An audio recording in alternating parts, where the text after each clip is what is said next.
Do you spend a ton of time training your SDRs only to find that they make the same mistake over and over again, take months to ramp, and have trouble making quota? Yoda AI by RingDNA delivers AI-powered conversation guidance so that every rep can sell like your top performer. In real time, deliver talking points that help reps overcome sales objections, stay on message, and beat the competition. You'll never have to endlessly repeat sales advice to reps again. It's easy to set up, easy to customize, and comes with out-of-the-box coaching best practices. Turn your team into a revenue-driving machine today with Yoda AI by RingDNA. To learn more, visit ringdna.com/Yoda. That's ringdna.com/YODA.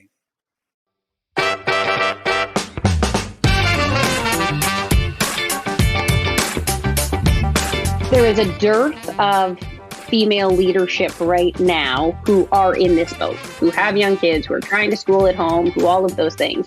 And the people who maybe were going for the gold ring and wanted to take the next step, I've been hearing from a lot of them reaching out where they're saying, I don't know if this is the right time. And what I want to say is there's no right time. Yes, this time is crazy, absolutely. But if you're going through hell, just keep going. I think that is so important to portray and get out there right now, that you can do it. Everyone can do it. We can all do it. And I guess that's the resilience I was talking about, right? Like, I have found buckets and boatloads of resilience I did not know I had.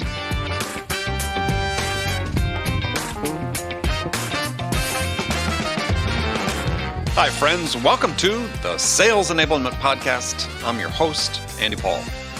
That was Tiffany Heimpel. She's a sales manager for LinkedIn Marketing Solutions at LinkedIn. She's based out of Canada. You know, it's safe to say that the pandemic has been particularly hard for women in sales. Those with school-age and preschool-age kids at home, they've had to carry a disproportionate share of the load in terms of managing their own work, managing the remote learning of the kids, managing the family, the household relationships, and so on. And in our conversation today, Tiffany and I talk about that. We talk about the many roles that women have had to fill and still fill to keep work and family moving forward during these difficult times. We talk about some of the 16 roles that Tiffany laid out that she's been filling during this time, 16 roles. And she shares some of the key lessons she's learned from managing her time, her team, and perhaps most importantly of all, making time to take care of herself in the midst of all of the demands on her. We also dive into how that has translated in how she does manage her team, how she helps them learn how to manage and cope, and on how that has affected the coaching conversations that she's had with her team. We also talk about constraints, how Tiffany's learned to recognize the constraints she's facing during this time, and how she's learned how to strictly prioritize her time to be more productive and effective. Now, before we get to Tiffany, I want to remind you to subscribe to this podcast wherever you listen to it. And if you subscribe, we'd certainly appreciate it if you could also give us your feedback about how we're doing in the form of a review. So thank you. All right, let's jump into it. Tiffany, welcome to the show. Thank you so much for having me, Andy. As I said, I'm very excited. Well, feeling is mutual. I'm excited to talk with you. So, I was reading something you'd written, and I want to talk about that. And I have to admit, I started getting tired reading it because you wrote about the number of roles that you fill. And you're talking about what the last year has been like for you. You said you're a boss, coworker, teacher, friend, mother, daughter, sister, confidant, wife, opponent, leader, business owner, challenger, student, partner, and cheerleader. Wow. And the thing is, you get to do that all within the confines of your house now. Right? I mean, how fun is that? Yeah, really. So let's talk about that. I mean, what has the last year been like for you? Nuts. I think like most people, right? It has been absolutely nuts. It has pushed me and many others to the brink. It has shown you strength that you didn't think you had. It has found reserves you were not aware of, resilience that you did not know existed, and then a whole other skill set of organization and motivation and cheering and all of those things. So now, granted, I realize I am incredibly fortunate because I work at a company that proliferated and did well from the pandemic. And so we are very lucky and very fortunate in that fact. But for all of those things, it has been certainly a year of personal growth. And so you talked about all these things you found. What did you, is there something you had hoped you had found and you didn't? You had hoped you'd find but didn't? Something that said, oh, wow, I didn't realize this gap existed. So one of the things obviously was, and I think you've seen this a lot, but this, and we were just talking about this a little bit, but this idea of remote work and the idea that work and personal can blend together in this way. I didn't think it could blend together this much. I didn't know if I wanted it to blend together this much, certainly, but it has. And I do think that has been truly very interesting, and it's been very funny. And again, I just feel fortunate because I'm in this position that I've had a lot of young women who are either leaders or salespeople or marketers who have young kids who are at home. And it's all those conversations that are happening, for lack of a better term, behind the surface, behind the screen, that Right. are on the phone, that are texting, that are going, how are you doing this? How are we doing this? Are you falling apart? Are you okay? Are we all okay? Is everyone okay? And so I think what has been really lovely about this time is finding this base of women, parents who are working, who are balancing, who are juggling, and yet we're not talking about it nearly as much. I mean, I've seen a few articles come through, but we're still not talking about it nearly as much. And honestly, what certainly, yes, the cons are, but what all the pros are of this. And when you look at the statistics around women dropping out of the workforce right now and what it's going to take to come back, right? All those things. I mean, are there any women in your circle who felt that they had to drop out of the workforce during this last year? I would say there are certainly people who have felt like they had, but they haven't had the option to do so, right? So whether that's been they had to bring in an income to keep things going, whether that was honestly their job kept them sane, and so they needed that as an escape. But there have been many conversations I've had with people where it has been, should we return? What does it look like? And then, yes, I have known a few people who have actually stepped out. Yeah, I mean, I was just reading statistics that came out last week, though, saying that at least in the U.S., the net job loss in December was 140,000 jobs. Every single one, a woman. That doesn't surprise me. I mean, it's just, well, yeah. I mean, I was just sort of wondering, sort of in this audience of people who listen to this, which is, B2B, a certain, leaning toward the tech audience, what those experiences had been like, because it's just unprecedented. Mm-hmm. And it's also sort of, interested too, is because I was listening to a podcast about, work sharing at home, because you have two people, is the workload being evenly balanced in terms of kids and so on and so forth. So I think many of the people that I know in tech, to your point, you haven't seen the same kind of need to step away. Sure, certainly you could, but I'm talking about people who are working in service, who are working in hospitality. Like a lot of those people really had to. We're so fortunate, any of us who work in tech, because we have the opportunity and the tools to do the work from home. Yes, it's crazy. Yes, it's nuts. But at least we have the tools, and most of us have employers who have been very compassionate throughout this unprecedented time, for lack of a better term. But I do think there is a lot of work to do now. To me, it feels like the work starts now in bringing people back. So what I have noticed is, and this is why, I was really excited to talk to you, is there is a dearth of female leadership right now who are in this boat, who have young kids, who are trying to school at home, who all of those things. And the people who maybe were going for the gold ring and wanted to take the next step, I've been hearing from a lot of them reaching out where they're saying, I don't know if this is the right time. I don't know. Everything's kind of crazy. Maybe not. And what I want to say is there's no right time.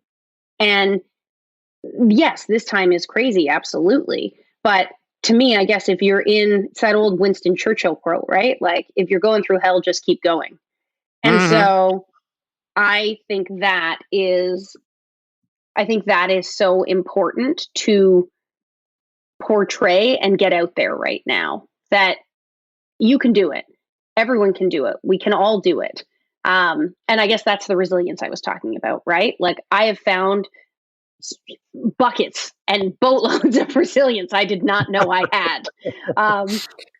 And we can do it, and you Right. can do it. And so that's why I feel like there's an opportunity right now to bring the conversation that's happening, honestly, on my phone at night when people are texting me, to the forefront and say, okay.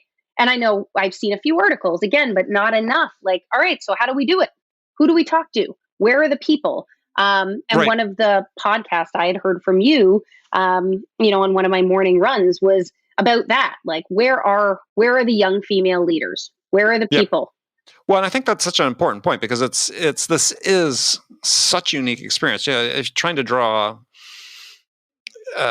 analogies or comparisons any other time, I mean, it's virtually impossible. Maybe World War II, Mm-hmm. something equivalent that was so disruptive, but at the same time presented such opportunities for transformation. Mm-hmm. And it's I agree with you. I mean, I've full of amazing amounts of respects for anyone who's going through this with young kids at home, having to do all these, I think, 16 different roles that you spelled out, which are all required. And doing it in this confined space where you really don't have a chance to have a break. I mean, I think as a generation, to your point, is there's so much resilience we are going to find having gone through this experience, that you anticipate something transformational on the other side. Mm-hmm. But I think at least that's what I'm seeing. It feels like a lot of the companies that were very resistant to remote work all of a sudden now have policies on it.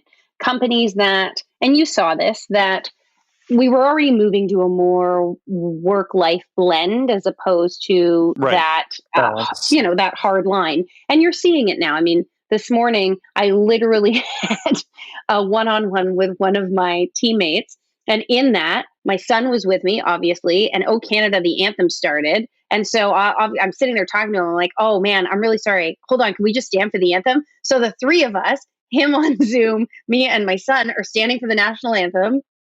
Okay, the national anthem finishes. Then, of course, my son is very excited to talk to him and tell him about dinosaurs. So he had to do that. And then I'm like, okay, buddy, you go back to your computer. Okay. And then I'm talking to my coworker. I'm like, all right, so back to the pitch. And we're working through and we're coaching through the pitch, right? And I think that the lovely thing about that, and definitely in the beginning, back in March, April, when this all hit, that was really uncomfortable for everyone to see that side of your life.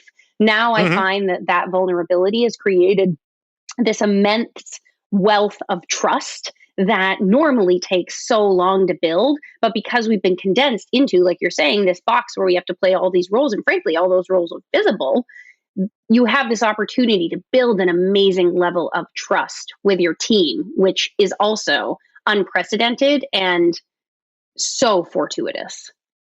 Well, and I think it applies, can be extended as well to your buyers. Oh, absolutely. I mean, and this is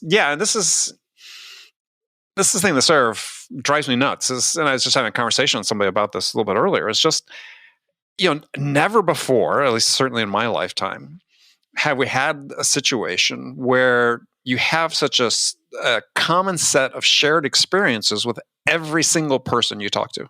Mm-hmm. And that if you, as a salesperson, are defaulting to old behaviors, leading with the pitches and so on, instead of just forming this basic human connection based on the shared experience, there's no hope for you at that point, I think.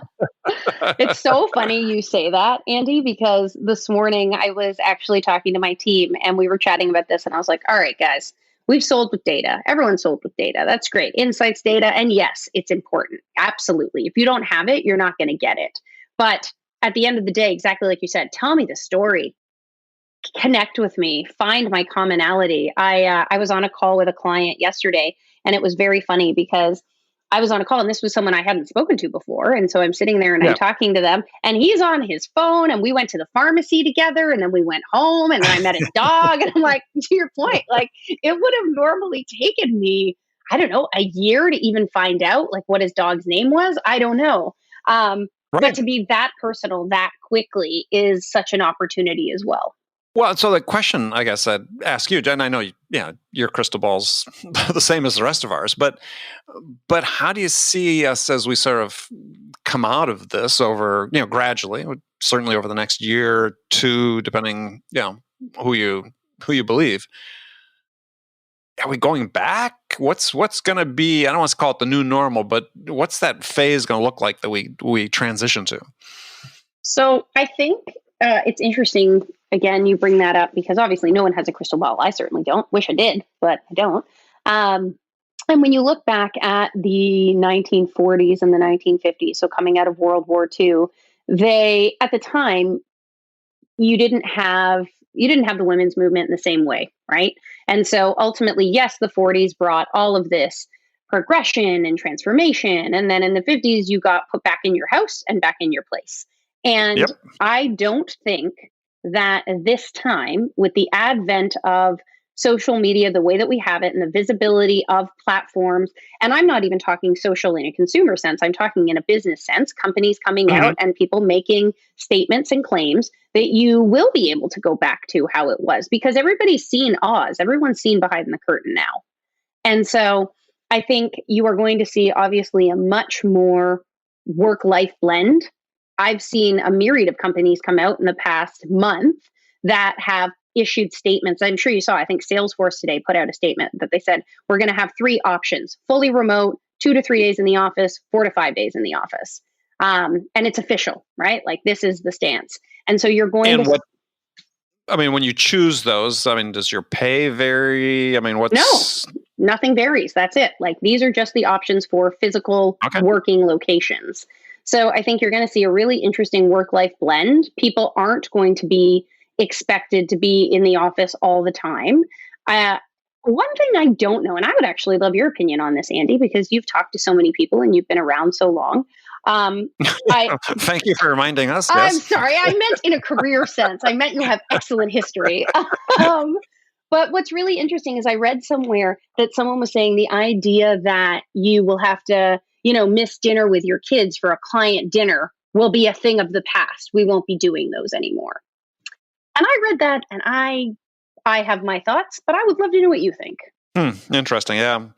Well, I think I'll get to that point. I think that to your statement and talking about the Salesforce thing, what I worry about is that people are going to feel pressured to go back because they're going to be fearful of missing out. If the conversations are taking place in the office, because people, have the casual meetings face to face again, water cooler talk, hey, management like walking around. Yeah, I wonder whether there's going to become this thing that, wow, people are talking and I'm not there. Right. And so my ability to influence whatever I need to influence in order to be effective in my job, I think people are going to feel more, if that's the case, I think people are going to feel more pressure to return. Interesting. Yeah, it's a really good perspective. And so I think when, to your other point about dinner with clients and having to miss, I'm of the school that, I never took anybody to dinner anyway. All my years of decades of selling and sales management, I emphasized and relied on the personal, but I always sort of drew a hard line. So unless I was traveling overseas or was in some other city and so on where somebody may have expected it, but most times, people only want to do dinner as an obligation because I had traveled 12 hours to get there. Fair enough. So I think it's more. Yeah, I think it's more about missing events, right? You said dinner, but I think it's events. And for me, it's very personal because I started my company in 2000 because I've been traveling so much. I missed a birthday for a kid, right? My daughter, and I was mortified and swore it'd never happen again. And so I started my company and maybe even took a step back just because I wanted to be there, but also have this blend to be different, right? That we talked about. And I think if we can enable that for people, And, it's one thing to say, look, yeah, feel free to work remote, but, I also expect you to be 100% available between 8 and 5. Then we really haven't changed things substantially. Right. But if we're saying this really is a blend, what I'm really concerned about is people getting the work done. And obviously you want to be available for certain meetings, but we also have a little bit more autonomy in their lives. And I think this is a thing that the theme I keep returning to as I think more and more about this is this idea of autonomy. Does this enable people to have greater control over their lives? And if they do that, I think and they're able, and the companies that enable them to do, I think they buy a tremendous amount of loyalty. But it's sort of at odds with a lot of what's happening in sales these days, which, quite frankly, is sort of, given sort of big brotherish, right? There's a popular book out about surveillance capitalism. It's based on this idea that big data knows everything about you. And we have smaller versions of that in sales with all of our sales tech products and so on as we sort of. So if people can sort of feel like, yeah, I can do my job, but I can do it sort of on my own terms and be successful at it, I think companies, if they enable that, I think they buy a tremendous amount of loyalty from their people and productivity, I would say, over time. Right.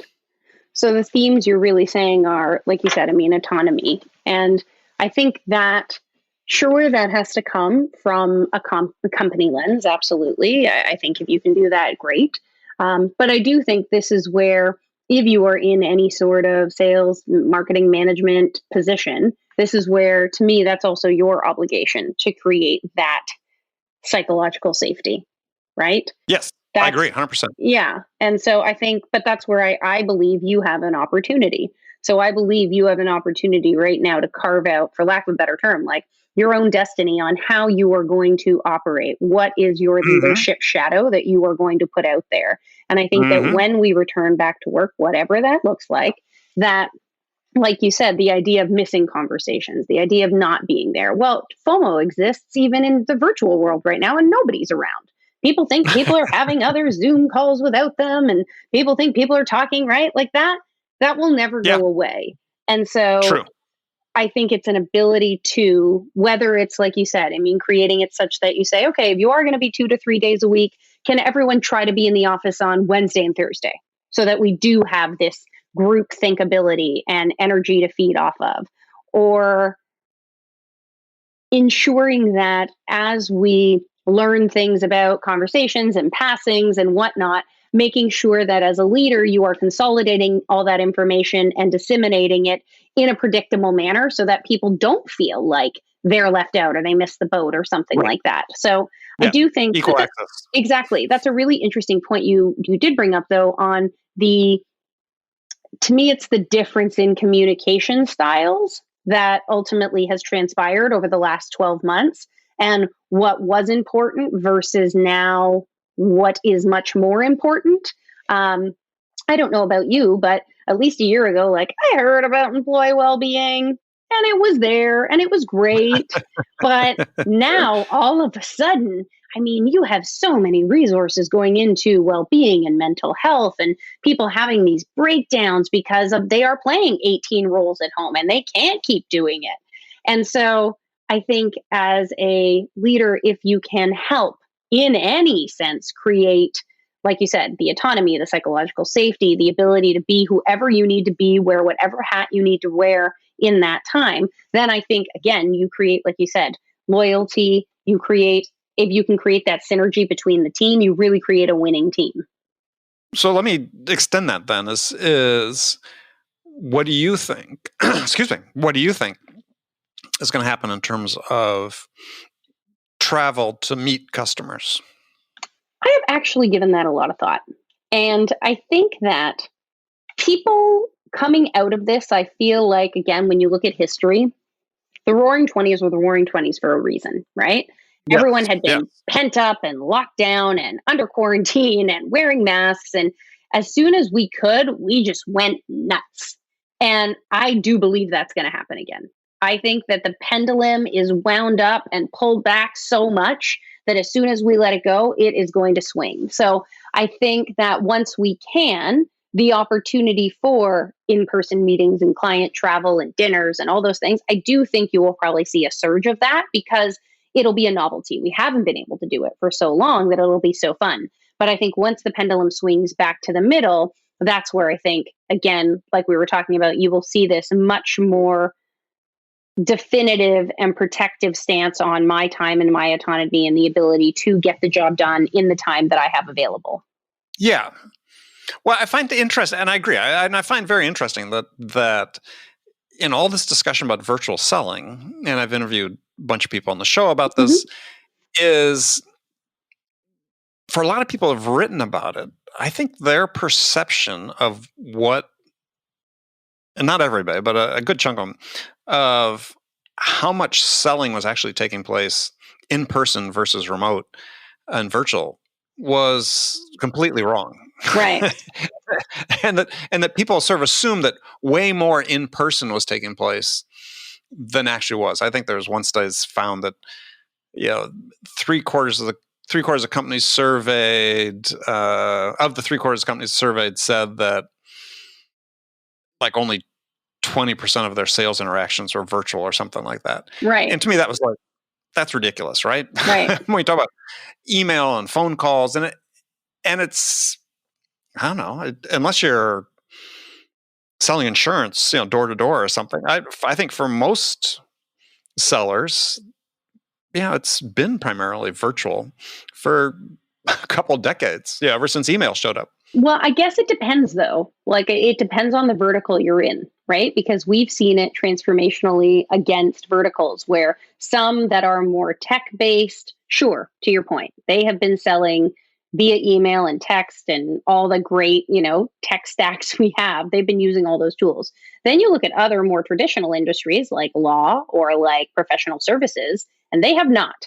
And so they were flying to events and they were taking clients out and those sales were being done in person up till the last few years. Like COVID was very difficult for some of those verticals. And I think when you look even at financial services, right? Well, that was one I know that was much more in person. Right. I had someone on the show. We talked about that. Right. I feel like that transition, there's just this vision of, people say field sales. And it's like, I don't know, as a veteran of numerous startups and scaled companies, it's like, yeah, we traveled when we had to. Right. But I think that's the thing, right? It's so easy. And honestly, I think this is another, and I'm going to go, a little bit on a different path here for a second, Andy, but I think this is also what's so lovely about 2020 and all the craziness is the awareness of the Black Lives Matter movement actually brought into light much more people's self-examination of their own beliefs and their own biases and their own things like that. And so I'm not even using this in that sense right now. I'm saying the self-awareness to say, like you said, well, I've done this. I've run startups and I've scaled companies and this is what I've done. Well, that's fair, Andy. That's what you've done. It's not what everybody does. That's not how everybody thinks. That's not how a lot of companies run. And so I think many more people in this year coming into 2021, all of a sudden their prerogatives and their worldview has expanded to say, well, this is what I think and this is what I believe, but okay, turns out a lot of these people weren't thinking this way. And I think you are right that, yes, there was a lot of things that could have been done in virtually for a long time, but it wasn't. And that is actually the fact. It was not happening that way. Yeah, no, I agree. I just think that it's the, this perception that I was talking about of people coming into this year thinking how much is really in person, I think was overstated. And I think that we could go back and measure it. But yeah, it's definitely changed. And our people, to the question we were talking about before, are people going to go back again? And I agree with you. I think there's this pent up demand. And it will be interesting to see is when people get back out in front of customers again. And I don't know the answer to this question. I'm just asking the question is will they say, I could have done this remotely? Right. Or will they say, there was something here that happened that, wasn't happening on remote calls. Right. Well, inevitably, the human spark of being together with people and having like a shared in-person experience through the nonverbal cues and body language and things like that, those things you will not, right? They don't translate over video. And we know that. And there have been studies that say that. So I do think there is a place for that. I was recently listening to, I'm going to pronounce his last name wrong. Jacco Vanderkoof, Winning by Design. Right. That guy. Jocko Vanderkooy. Exactly. Thank you. I'm definitely going to pronounce his last name incorrectly. But he really gave a great session the other day just about like the speed of sales and asynchronous sales. And I think that's a really big trend we're now starting to see, because it felt like in 2020, everyone was kind of trying to hold on, right? Like, okay, well, this will be a Band-Aid. And in 2021, people realized like, yep, we are not going back to what was, so we have to figure this out. And this idea of asynchronous selling, right? And how obviously, and I think explain what Jocko meant by that. So the idea that getting, like you're saying, getting 7 people together in a dinner now is going to be much more challenging, because if everybody is truly doing what you said, which is ultimately autonomously working in their own time and space to get the job done, then aligning 7 people to come to dinner was already difficult. Yeah. It's going to be way harder now.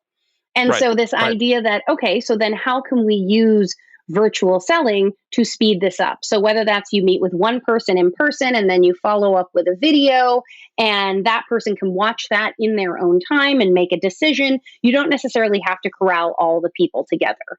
So I do think that's a really interesting trend that we're obviously seeing right now, but I do think that is something that we will definitely see on the other end of this. It's going to be far harder to get everyone together at the same time, knowing now that everyone has been responsible for their own time and space for at least 12 months, if not longer at that point.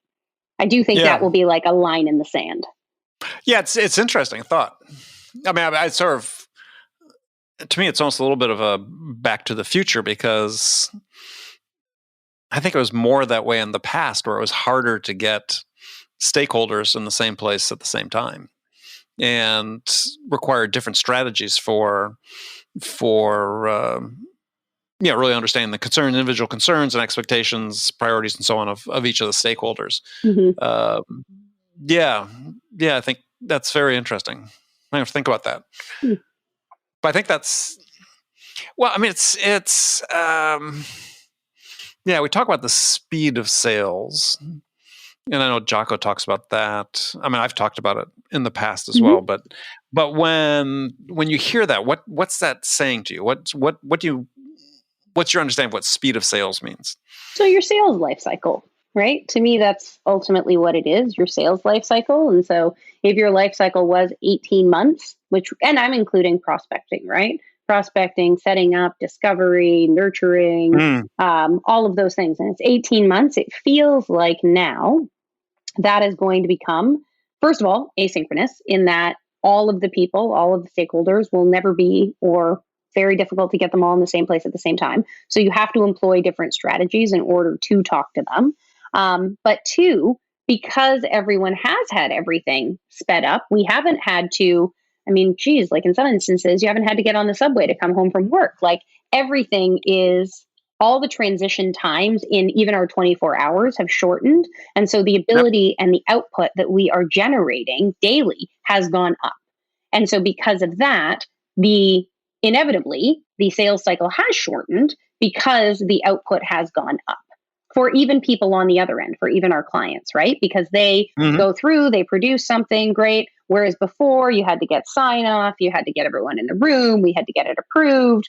You don't necessarily have to do that anymore. It is all happening virtually. And so that in itself, like the sales cycle has condensed. Yeah, no, I agree. I think that's good. I mean, I look at it slightly differently. How do you look at it? So to me, a sales cycle shouldn't be measured as a duration. It should be measured as a quantity. Okay. So the quantity is, the hours of selling time you're investing to move the prospect from initial point of contact to a close. Okay. And so then and companies really need to understand what that quantity is. Mm-hmm. And it's really it's going to be varied by individual, how much support they need, all these various factors. But then once you have that quantity, then you can say, okay, well, why does this number of hours need to take place over 18 months? Right. Why can't these hours take place over 6 months?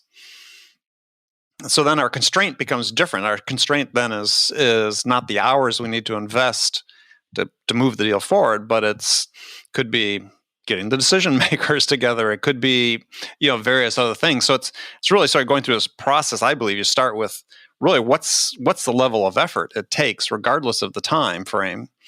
And once we understand that somewhat predictably, then how do we have that? What's the steps that's missing, the constraints that are preventing us from making that occur in a shorter period of time? Interesting. Okay. I actually have not heard it explained like that. But I do like that, Andy. So I'm going to take that one away and think on it. Well, and I think that it stems from, again, people listen to the show understand this. On the soapbox a lot is that, our unit of productivity in sales really should be measured as revenue per hour of selling time. Right. And when we do that, we can actually then understand what our true productivity is and our true productive capacity is versus using measures like quota and so on. Mm-hmm. But when we understand, how many hours it actually takes to make a deal happen and that could vary on size, it does vary by individual. I've managed teams using this. So but it gives you more levers to pull. But then, you say, well, again, ultimately you get back to, okay, this is the number of hours. We're sort of in this habit. We give somebody a document. Let's give them 48 hours to read it. Got it. Right? And then we'll get back to them. Well, why? It takes 5 minutes to read it. So why are we inserting this sort of interval that maybe doesn't need to exist? Interesting. We're assuming the customer wants it. Well, what if they don't? Because there's a whole body of research into decision making that says that really what customers are trying to do is quickly gather information and make sense of the information in order to make a good decision with the least investment of time and resources possible. Mm-hmm. So if you're a seller, say, look, I got these, I know it takes this number of hours. It's really in my best interest to get through those and help the customer get through those hours as quickly as possible. Right. Because they're at that point more likely, because again, there's other research from Herbert Simon, Nobel Prize winner, saying, look, people want to make the good enough decision. What he called a satisfied decision. Satisfies my requirements and it's sufficient to meet my business outcomes. Mm-hmm. Well, if you're the first seller to help the customer reach that point, your odds of winning the business go up pretty substantially. Mm-hmm. So if you can front load these hours and help the customer get to that point more quickly, you start eliminating their need, or reducing, let's say, their need to speak to other vendors. So it's interesting. How do you feel like that parlays then on the other end of whatever this is we're in? When we go back to normal, how does this translate? Well, I think I'm not sure it's tied to this as much as sort of our general way of approaching sales, at least sort of in the tech space. Mm-hmm. And where we assume productivity has to do with the number of things you do as opposed to the effectiveness of the things you do. And I think this is ultimately, we'll come back, this will be something that becomes much more important because this is really how you measure sort of the productive capacity of a sales organization. If you understand how productive an individual is in this sense, in terms of, let's say, revenue generated per hour of sales time, then I can do a calculation to say, well, this is what the real capacity is of this organization. Right. And maybe I don't need to scale the number of people I have. I just need to be able to help them achieve these levels of productivity. And it changes economics pretty substantially. Interesting. So I'm sorry, of course, as you're talking to me, going back to the beginning of wearing multiple hats, I hear my children come in and one of them is screaming and I don't know what's happening and I think he's crying, but luckily someone's with him. So, we'll just hope for the best here.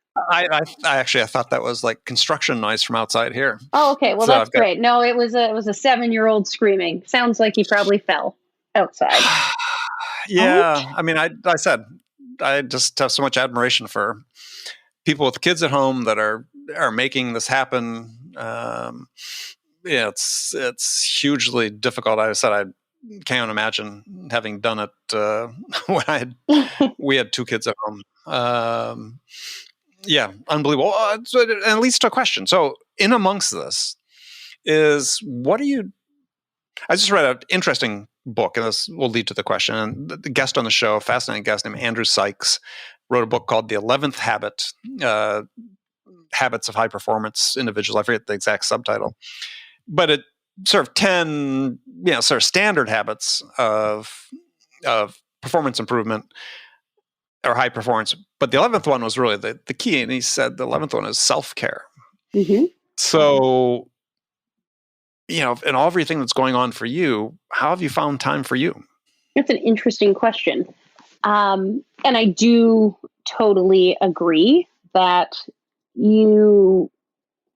when you are wearing 16, 17, 18 hats, organizing down to the minutia is imperative, and that includes self-care. And so I have spoken to and coached a lot of people who are in the same situation on this and saying, whatever that means to you, for me, that means it really does. And I mean, I feel like I'm going to be redundant saying this because I feel like everyone says this, but wake up in the morning as early as you can. I wake up generally around sometime in the 5:45, 5:30, exercise, journal, write, read. And then all of a sudden, when the world wakes up at 7, you've had an hour and a half. And then you can hit the deck running. But you have had that hour and a half to clear your space, clear your mind, and physically nourish your body, however you need to do that. But I do find that time imperative. And without that, I feel like I would go nuts. And so what's your exercise of choice during the pandemic? I feel like most people, I wish it was really fancy, but I found a YouTube channel that I love. And I literally just follow this woman. And so I tried a bunch of different ones, and inevitably I stumbled on this one, and I'm a complete diehard fan now. And I love her. She's very motivating, very fun, very resilient. And she does a variety of different exercises. And so I literally just wake up, go down to my basement and do them. And it's been great. It's been great.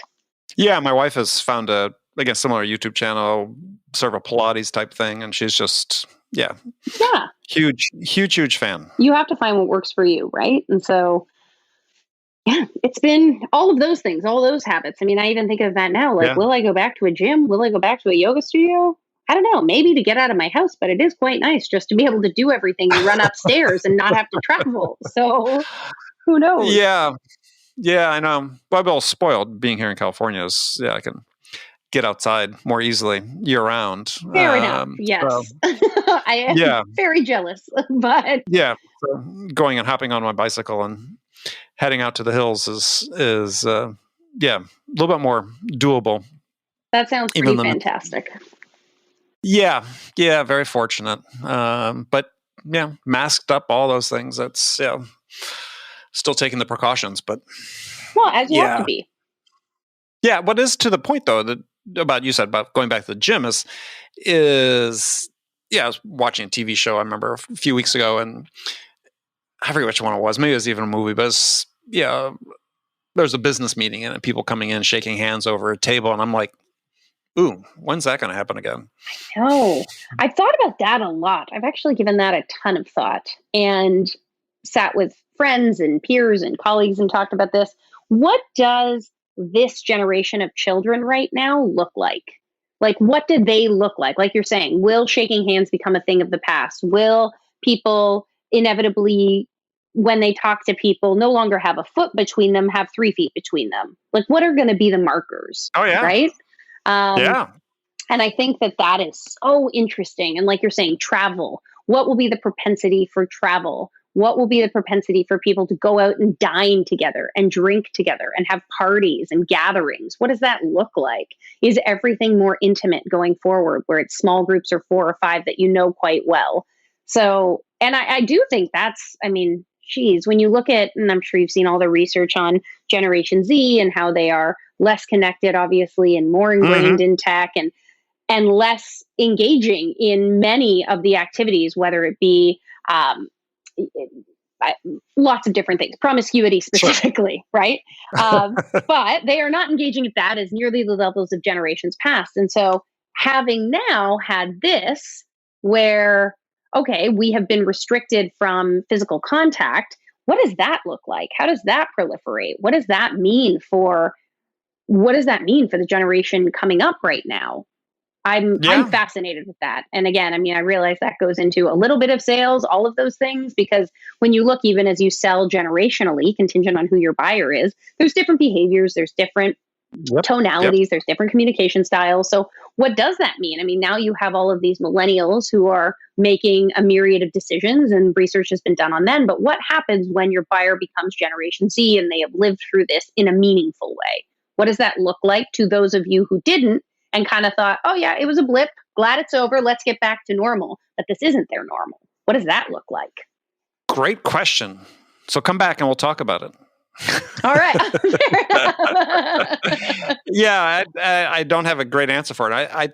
I think something that's not perhaps thought about or talked about a lot, but as I was looking at that movie when that meeting, and then I started watching other TV shows that are sort of being produced right now that basically aren't really acknowledging that the pandemic exists. Mm-hmm.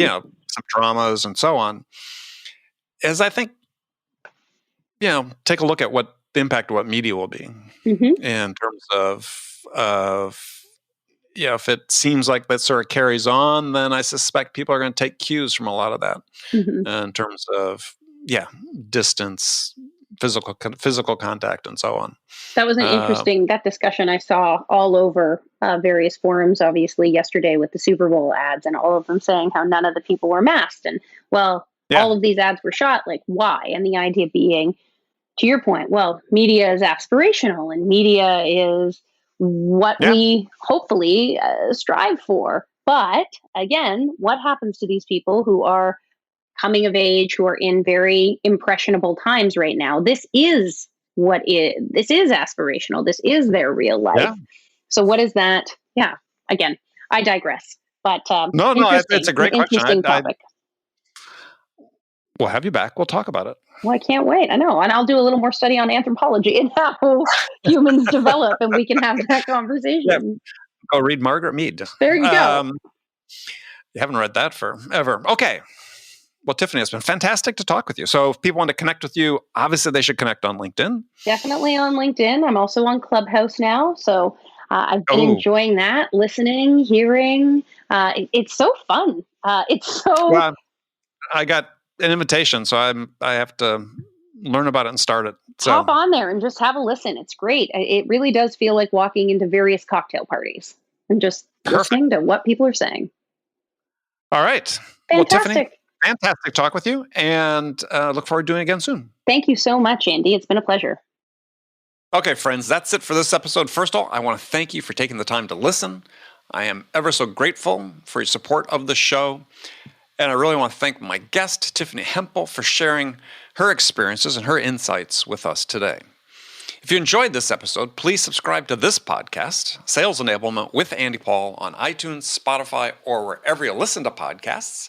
And if you could also leave us a rating or a review and let us know how we're doing, we'd certainly appreciate that. And you can do all that on your phone in less than a minute as soon as this episode is over. So thank you for your help. And as always, thank you so much for investing your time with me today. Until next time, I'm your host, Andy Paul. Good selling, everyone.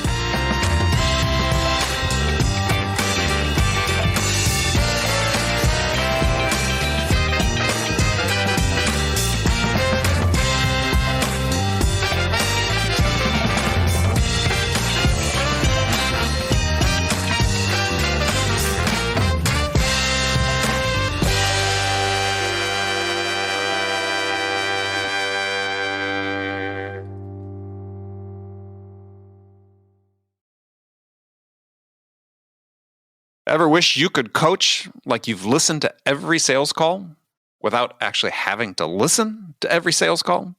Conversation AI from RingDNA uses the power of artificial intelligence to help busy sales managers know exactly where to focus their coaching efforts.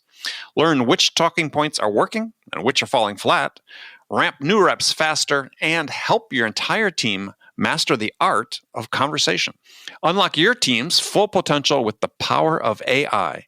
Learn more at ringdna.com/CAI. That's ringdna.com/CAI.